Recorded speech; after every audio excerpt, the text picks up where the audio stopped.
नमस्कार, हमारे digital platform पर आपका स्वागत है। मैं हूं आपके साथ सुजाता और आज हम बात करने वाले हैं कैसे समाजवादी पार्टी अपने दागी उम्मीदवारों की वजह से घिर गई है। 5 राज्यों में विधानसभा के चुनाव होने वाले हैं और सभी पार्टियां अपने प्रत्याशियों का ऐलान कर रही हैं। सबकी निगाहें सबसे ज्यादा उत्तर प्रदेश के चुनाव पर हैं। यूपी चुनाव की तैयारियों में जुटी समाजवादी पार्टी और राष्ट्रीय लोकदल ने भी अपनी 29 उम्मीदवारों की पहली लिस्ट जारी कर दी थी। जारी लिस्ट में कुछ दागी उम्मीदवारों के नाम भी शामिल हैं, जिस पर जमकर हंगामा हो गया। बीजेपी ने समाजवादी गठबंधन पर हमला बोला और कहा कि समाजवादी पार्टी आज भी वही पार्टी है जिसमें गुंडों और बदमाशों को टिकट दिया जाता है। इधर सीएम योगी आदित्यनाथ ने कहा कि समाजवादी पार्टी ने पेशेवर अपराधियों को उम्मीदवार बनाया है। इस लिस्ट में सबसे ज्यादा बवाल मुजफ्फरनगर, कैराना, लोनी और बुलंदशहर के प्रत्याशियों को लेकर मचा है। कैराना से सपा ने उम्मीदवार बनाया है नाहिद हसन को, जिसे लेकर सबसे ज्यादा विवाद है। इस बीच पुलिस ने सपा के इस उम्मीदवार नाहिद हसन को गिरफ्तार भी कर लिया है और कोर्ट ने 14 दिन की न्यायिक हिरासत में भेज दिया है। गिरफ्तारी गैंगस्टर एक्ट के तहत हुई है। नाहिद को दोबारा सपा ने अपना उम्मीदवार बनाया है।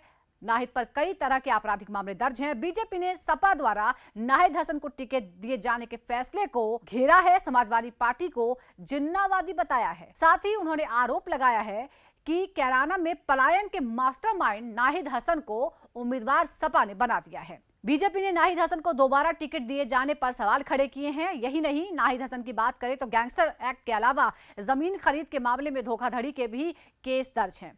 साथ ही शामली जिले की विशेष अदालत ने उन्हें भगौड़ा भी घोषित कर रखा है। वर्तमान में नाहिद हसन कैराना से समाजवादी पार्टी के वर्तमान विधायक हैं और उनकी मां इसी इलाके से पूर्व सांसद रह चुकी हैं।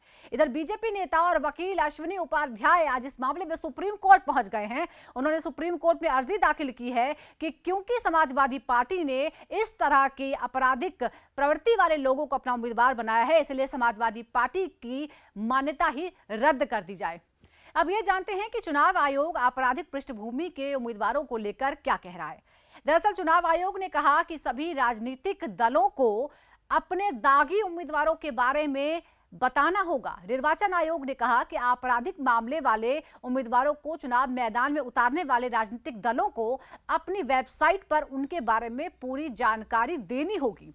इसके साथ ही यह भी बताना होगा कि उन्हें चुनाव में टिकट क्यों दिया गया है, किस आधार पर दिया गया है। जिस राजनीतिक दल से दागी उम्मीदवार चुनाव लड़ेगा उसे 72 घंटे के अंदर निर्वाचन आयोग को एक रिपोर्ट सौंपनी होगी। आयोग के मुताबिक अगर कोई राजनीतिक दल निर्वाचन आयोग के पास इस तरह का अनुपालन रिपोर्ट सौंपने में नाकाम रहता है तो आयोग उस दल के खिलाफ सुप्रीम कोर्ट के निर्देशों के अवमानना के तौर पर संज्ञान में लाएगा और इस पर कार्रवाई होगी। दरअसल सुप्रीम कोर्ट के मार्च 2020 के निर्देश के बाद आयोग ने राजनीतिक दलों से इस तरह की सूचना देने के लिए कहा था।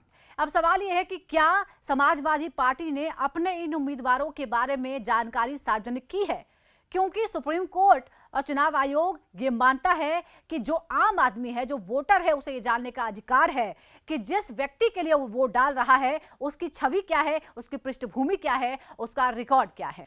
चुनाव आयोग ने यह भी कहा है कि ये सारी जानकारियां स्थानीय समाचार पत्र, राष्ट्रीय स्तर के समाचार पत्र में भी प्रकाशित करनी होगी।